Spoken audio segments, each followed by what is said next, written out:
Good morning students, how are you? कैसे हो आप लोग? उम्मीद करता हूँ आप लोग अच्छे होंगे, घर पे होंगे, खुश होंगे, आप लोग स्वस्थ होंगे। सो आज का जो हमारा टॉपिक है that is the Bronsted Lowry concept of acid and base, of acid and base,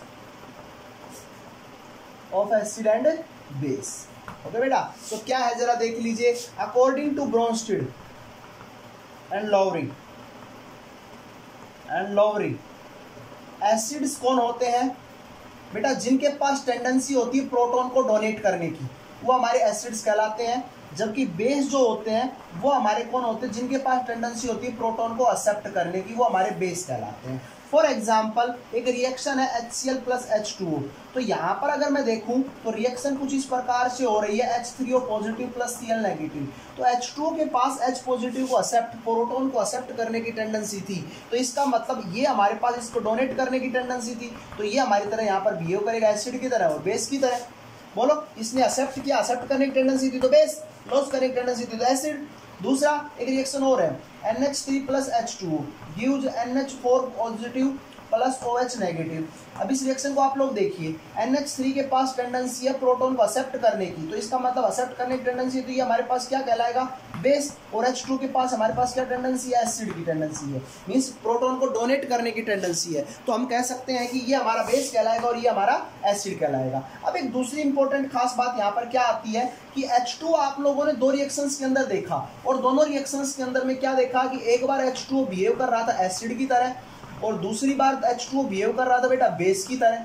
बोलो, दोनों रिएक्शंस में आप लोगों ने देखा यहाँ पर बेस की तरह और यहाँ पर एसिड की तरह। तो जो सब्सटेंस आपके दोनों तरह बिहेव करते हैं, एसिडिक की तरह और बेस की भी तरह, उन सब्सटेंस को बेटा हम लोग एम्फोटेरिक ऑक्साइड या एम्फोटेरिक बोलते हैं, एम्फोटेरिक सब्सटेंस बोलते हैं। क्लियर आप लोगों को? क्या बोलते हैं? एम्फोटेरिक सब्सटेंस बोलते हैं। क्लियर आप लोगों को? चलते हैं नेक्स्ट की तरफ। बेटा नेक्स्ट है, नेक्स्ट क्या आप लोगों को क्या बताता है? एक कॉन्जुगेट पेयर ऑफ, एक conjugate pair of acid and base,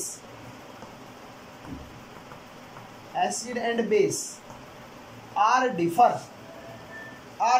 by a proton, are differ by a proton, a proton।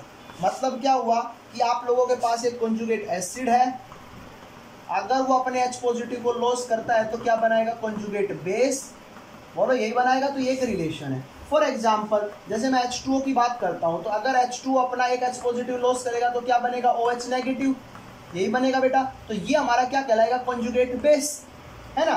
अगर मैं बात करता हूं आप लोगों के पास OH नेगेटिव की, तो OH नेगेटिव एक प्रोटॉन को एक्सेप्ट करता है, तो ये क्या बनाएगा बेटा? एक H2O। तो ये इसका, ये अगर कॉन्जुगेट बेस था, ये बेस है, तो ये इसका क्या कहलाएगा? कॉन्जुगेट एसिड कहलाएगा।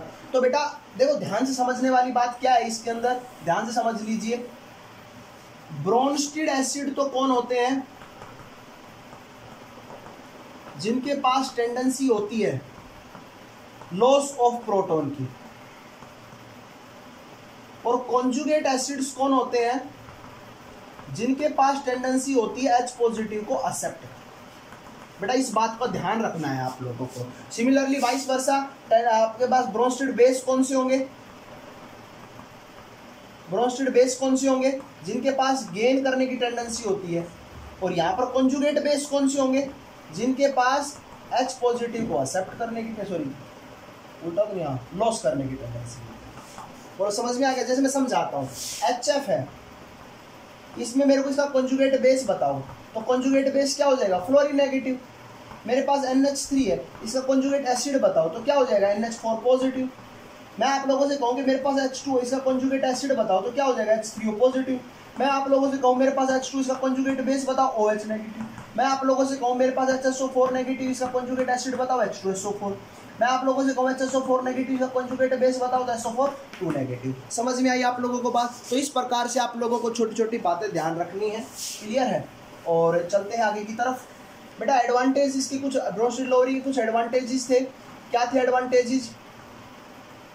पहला एडवांटेज आप लोगों के सामने ये था कि भाई इसने जो ब्रोंस्टेड-लोवरी ने बताया, वो हम लोगों को जिनके पास हाइड्रोजन एक्सेप्ट करने की टेंडेंसी नहीं थी या थी, उन ऐसे कंपाउंड जिनके पास पानी में डिजोल्व करने पर जो H पॉजिटिव और OH नेगेटिव आयन नहीं देते थे, लेकिन फिर भी उनके एसिडिक और बेसिक बिहेवियर के बारे में बताया। फॉर एग्जांपल इनके एसिडिक बेसिक बिहेवियर के बारे में हम लोगों को बताया। दूसरा, इन्होंने एसिड बेस की रिएक्शंस को विदाउट एसिड बेस की जो रिएक्शंस होती हैं उनको नॉन एक्वस मीडियम के अंदर भी हम लोगों को बताया कि ये रिएक्शंस नॉन एक्वस मीडियम के अंदर भी हो सकती है। क्लियर है? So it also explain the acid base relation या reaction in the non aqueous medium even the absence of water. समझ में आ गया आप लोगों को बात? जैसे अगर मैं HCl की और NH3 की रिएक्शन करूं तो कोई रिक्वायरमेंट नहीं है आप लोगों को मीडियम की। तीसरा बेटा यहाँ पे लिमिटेशन की और बात है। लिमिटेशन, इसकी भी कुछ कमियां थी। कमियां क्या क्या थी बता दे सकता हूँ आप लोगों को।